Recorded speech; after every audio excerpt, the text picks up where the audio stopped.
अरे कृपा करेंगे कहाँ दोनों हाथ तुमको सजा दे रहा दयालु कृपा करो तुमको सजा दयालु कृपा करो दयालु कृपा प्रेम से कह दो गोविंद भगवान की जय जय श्री राधे। आधे तो कह रहे थे आलू सस्ते करो हो जाएंगे चिंता मत करो। प्रेम से कह दो गोविंद भगवान की जय। इधर लगता है ताली बजती है लेकिन इधर कोने में ताली नहीं बजती। चलो खैर कोई बात नहीं। जय बोलिए गोविंद भगवान की जय हो। बोलिए राघवेंद्र सरकार की जय। राजा दशरथ के चरणों की मिट्टी निकल गई। कहा हे मुनि श्रेष्ठ आपने क्या मांगा? चौथे पन में मैंने ये संतान पाई है और उसको भी आप ले जाना चाहते हैं। विश्वामित्र जी ने कहा आप वचन दे चुके हैं राजन, अब आप मुकर नहीं सकते। आइडिया तो बढ़िया। लेकिन राजा दशरथ फिर भी देने को तैयार नहीं है। वशिष्ठ जी ने समझाया या तो दे दीजिए नहीं तो ऐसे तपस्वी हैं कि अयोध्या को अभी भस्म कर डालेंगे। इसलिए हे राजन देर मत कीजिए। ठीक ही कह रहे हैं मुनि श्रेष्ठ कि राम लक्ष्मण न मांगो मुनि जी। सुन रहे हो प्रभु? हाँ जी। कि पुत्र देने के काबिल नहीं है, बड़े मुश्किल से पाले दुलारे। राम देने के काबिल नहीं। सभी ने कहना है कि राम लक्ष्मण न मांगो मुनि जी, पुत्र देने के काबिल नहीं है।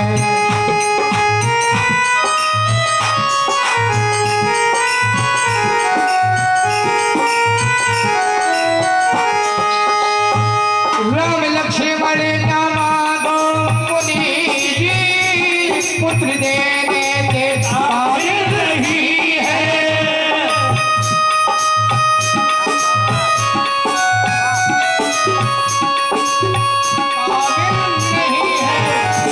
बड़े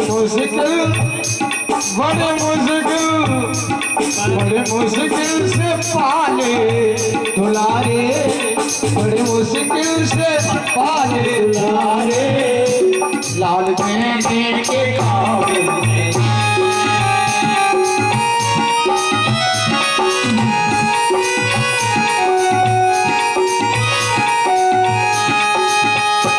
उनके हाथों में मेहंदी लगी है, चलाने के काबिल नहीं है।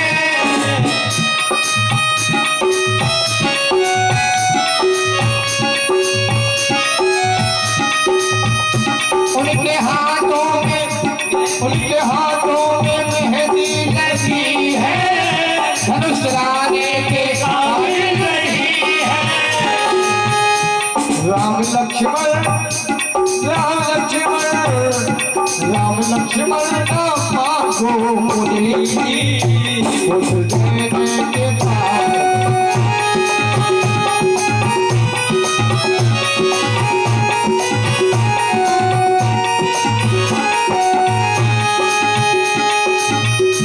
राम लक्ष्मण ना मांगो मुनि जी, पुत्र देने के काबिल नहीं है। क्यों? बड़े मुश्किल से पाले दुलारे, बड़े मुश्किल पाले दुलारे। लाल देने की काबिल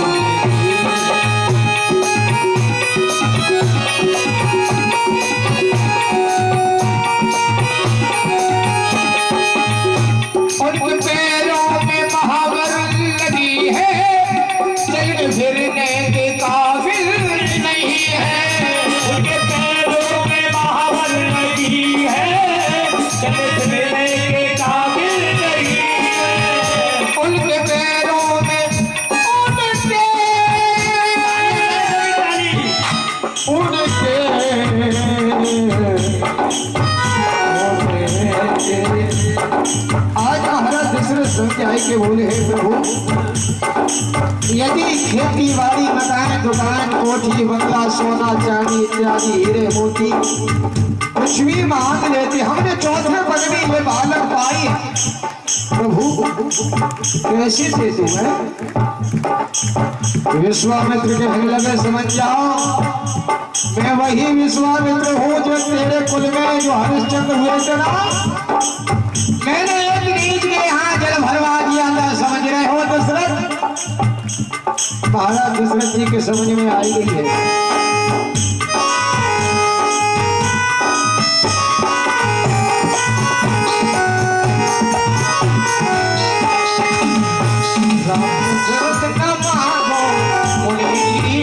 लाल देने के काबिल बड़ी मुश्किल से पाले तो लाए, बड़ी मुश्किल से पाले तो लाए, पिता देने के काबिल नहीं है, बड़ी मुश्किल से पाले तो लाए, पुत्र देने के काबिल नहीं। एक बार कह दो भाव से, बोलो प्रभु श्री रामचंद्र भगवान की जय, पवन सुत हनुमान की जय, जय जय श्री राधेश्वर। आवाज नहीं है। मुनि वशिष्ठ जी ने समझाया बुझाया है, राजन जो ये कह रहे हैं सत्य कह रहे हैं, राम लक्ष्मण को इनके साथ भेज दीजिए।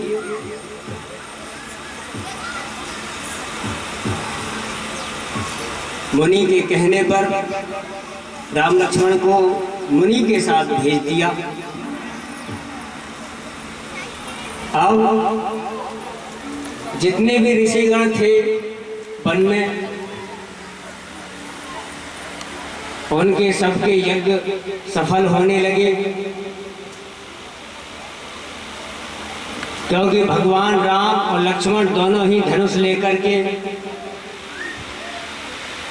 रखवाली करते थे। देखिए, संत को किसी का भला करना है तो वो बुराई अपने ऊपर ले लेता है।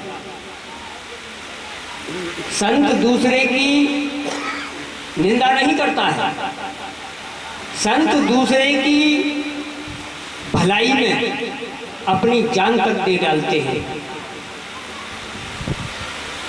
ऐसे होते हैं संत। मुनि विश्वामित्र ने सारा दारमदार अपने ऊपर लिया, राम लक्ष्मण को लेकर आए और जितने भी वनवासी लोग थे उनको सबको राक्षसों से मुक्त कराया और नाम हुआ कि मुनि विश्वामित्र का यज्ञ के ये रखवाली हुई। केवल मुनि जी का ही यज्ञ इन्होंने सफल किया है, ऐसा नहीं है। सारे समाज को राक्षसों से मुक्त कराया। वहीं रहते रहते मुनि विश्वामित्र के पास खबर आ गई कि राजा जनक के यहाँ धनुष यज्ञ हो रहा है। जय हो। तो विश्वामित्र जी ने कहा, इधर आओ दोनों, राम लक्ष्मण, राजा जनक के यहाँ चलते हैं, धनुष यज्ञ हो रहा है, देखकर आते हैं कैसा यज्ञ है। चलो गुरुवर। चल दिए। आगे रास्ते में एक शिला पड़ी हुई थी, तो मुनि जी ने कहा, कि गौतम नारी श्राप बस, अरे उपलो देह धरी धीर, अरे चरण कमल रज चाहती, कृपा करहु रघुवीर। विश्वामित्र जी ने कहा, हे प्रभु श्री राम, ये गौतम नार है, इसका नाम है अहिल्या। ये श्रापवश पत्थर की शिला होगी, ये आपके चरणों की रज का इंतजार कर रही है। आप इसको अपने चरणों की रज लगाकर इसको श्राप से मुक्त कर दीजिए। प्रभु तो कृपालु है, उन्होंने तो अवतार लिया ही इसीलिए है, अपने भक्तों के लिए।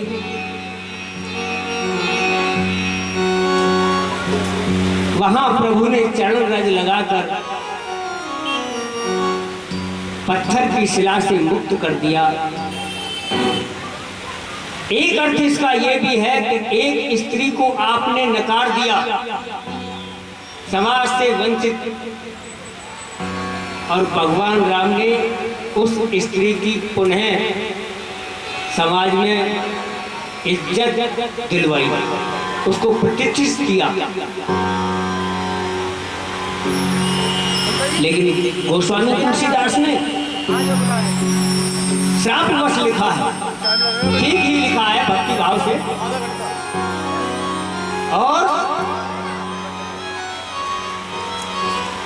भाई श्राप से मुक्त करके अहिल्या ने अनेकों प्रकार से विनती की है, हे प्रभु जय हो। आप तो जगत के स्वामी हैं, मैं आपके ही चरणों के दर्शनों का इंतजार कर रही थी कि आपके चरणों का मुझे दर्शन कब हो। बड़ी भक्ति नहीं थी प्रभु की, वो प्रभु की भक्ति की थी उसने। प्रभु ने आकर उसे दर्शन दिए और श्राप से भी मुक्त किया, पापों से मुक्त कर दिया। मेकअप कर रहा है। अहिल्या को श्राप से मुक्त करके भगवान श्री राम, लक्ष्मण और मुनि विश्वामित्र और आगे बढ़े राजा जनक की तरफ। जब राजा जनक के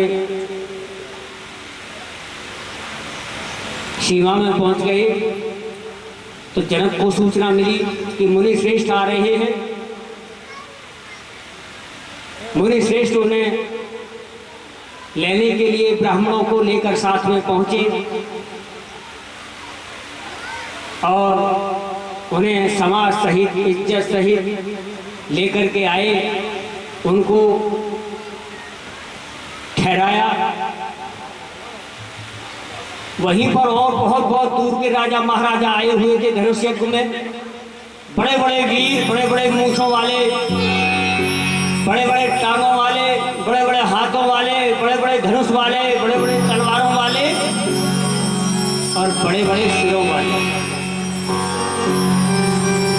बहुत दूर दूर तक के राजा महाराजा वहां धनुष यज्ञ में आए हुए थे।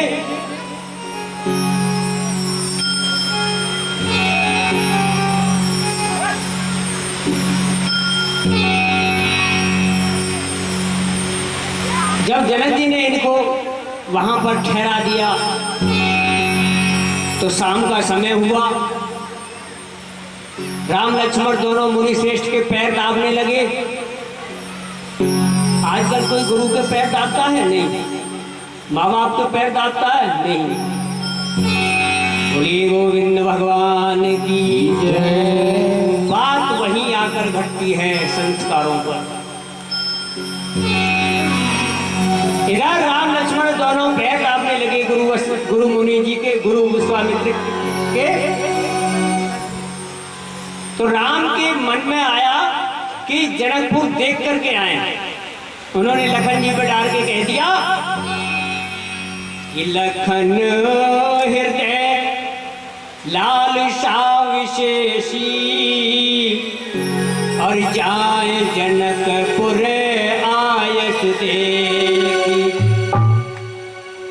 प्रभु भई बहुर मुनहि सकुचाई और प्रगटन के मुनहि मुस्काई। प्रभु श्री राम ने प्रकट होकर के तो कुछ नहीं कहा, यानी सीधे सीधे कुछ नहीं कहा। लखन जी पर डालकर कह दिया, प्रभु लखन की इच्छा हो रही है कि जनकपुर घूम आए। मुनि समझ गए, मुस्कुराकर कहने लगे, चलो कोई बात नहीं, जल्दी आ जाना, घूम फिर के नगर में घूमने चलेंगे।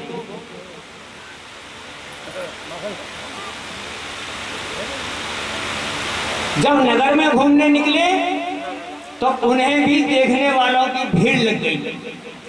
क्या बच्चे, क्या जवान, क्या बूढ़े, क्या नर, क्या नारी, जो भी देख लेता वही मोहित। अरे मोहन नार, अरे नार के रूपा, अर्पणगार यह रीत रूपा। बाबा तुलसीदास लिखते हैं अपनी सुंदर लेखनी से कि जब भीड़ लग गई उन्हें देखने वालों की, जो भी उन्हें देख लेता वही स्तंभ के साथ खड़ा रह जाता। अब जो स्त्रियां बाहर नहीं निकल सकती थी कि जुबती भवन झरोखन लागी, निरख राम रूप अनुरागी। युवतियां घरों के झरोकों से झांक झांक कर देख रही हुई और आपस में बात कर रही हैं। कोई कहती है कि ये राजा जनक के धनुष यज्ञ में आए हैं, कोई कहता है अरे ऐसे लगता है ये ही सकुमार सीता के योग हैं, और कोई कहती है अरे ये सीता को कहा गए ना तो इनका बार बार आना होता रहेगा और इनके दर्शन होते रहेंगे। ये तो बड़े ही सलोने हैं, लक्षण हैं, इनको तो देखते देखते मन भरता ही नहीं है। ऐसा रूप हो भी क्यों नहीं। आज पृथ्वी पर साक्षात ब्रह्म उतर करके आया, लीला रच रहा है ब्रह्म।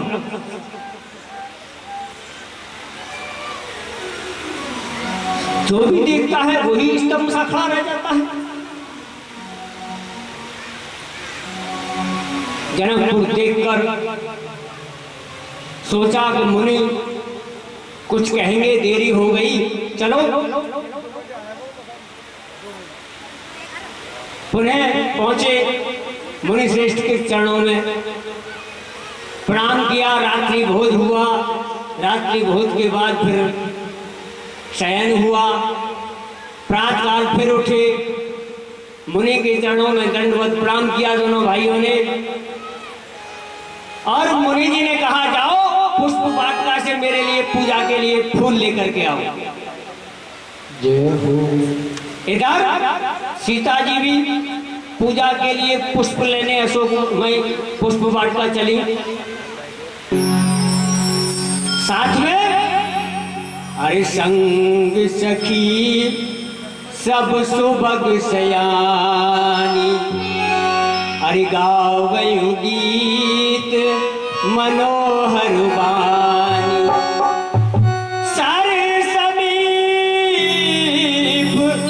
गिरजाग्र सोआ, अरे बरन जाए देख मन मोहा। भैया सीता जी भी पुष्प वाटिका में पहुंच गई। भगवान राम और लक्ष्मण दोनों पहुंच गए, ये भी गुरु जी के लिए पुष्प लेने के लिए। अब सखियां और सीता जी बार बार श्री राम लक्ष्मण की तरफ लखाती हैं, इधर राम भी बार बार उधर ही लखाते हैं।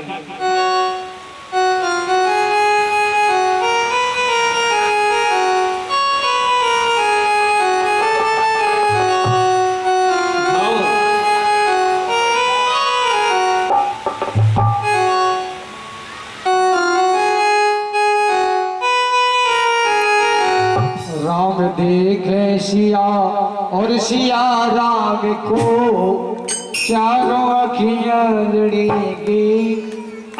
क्या रह गई? गाइए भाव से। राम देखे सिया, सिया देखे राम को, चारों अखियां लड़ेगी।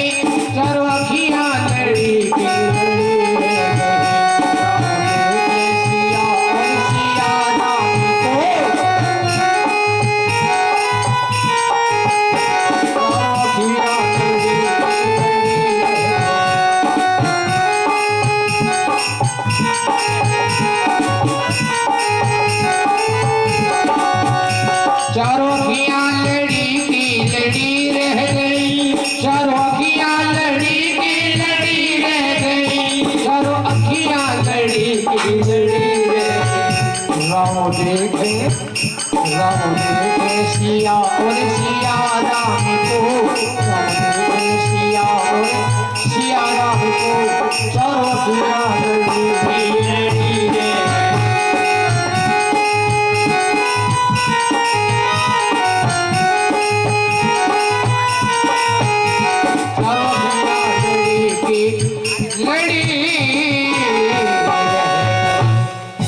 कह दो गोविंद भगवान की जय जय श्री राधे श्याम। जय जय। जो कथा आगे बढ़ती है त्यों तो जयकारा नीचे को जाता है, ये समझ में नहीं आई यहाँ की बात है। क्या किया जाए? बोलिए राघवेंद्र सरकार की जय। क्या कह रहे ये सभी भक्त? मेरे बहन भाइयों, कम से कम हमारे साथ जयकारा तो बोल दो। ये बोलने के लिए तो हमें बंधे रहे रात दिन, लेकिन हमारे सहयोग के लिए कम से कम जयकारा तो लगा दिया करो।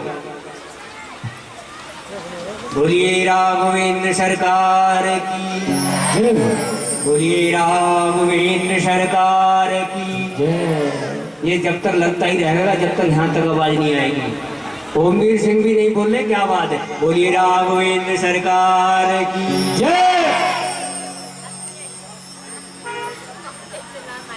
देखो आपकी पता लग जाएगा महाराज जयकारे में।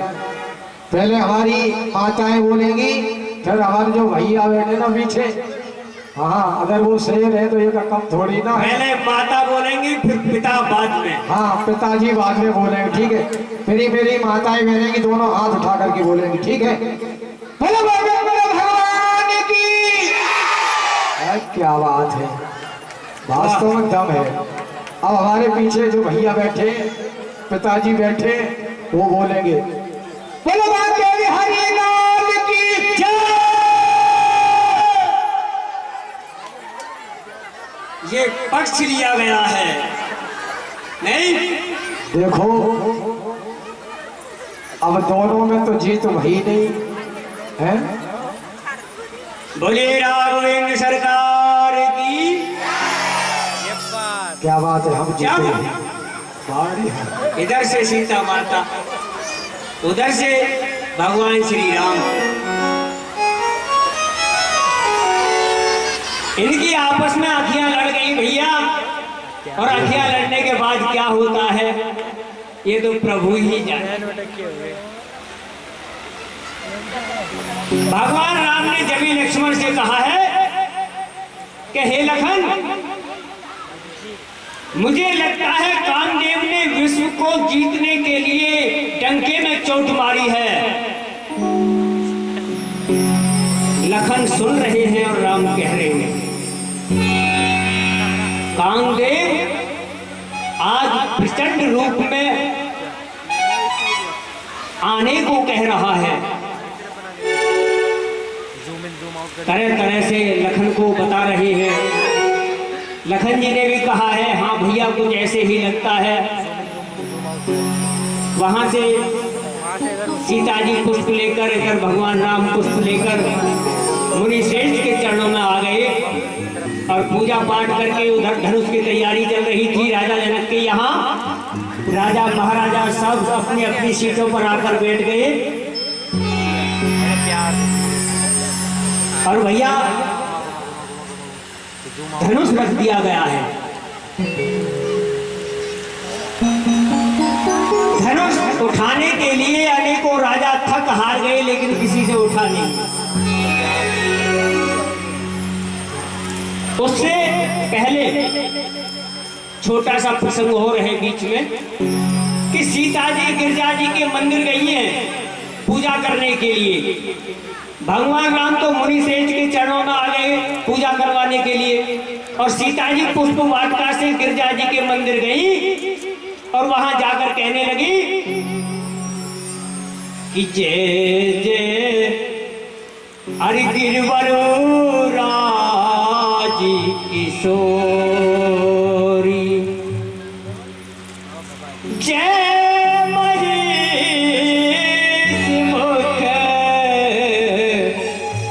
चंग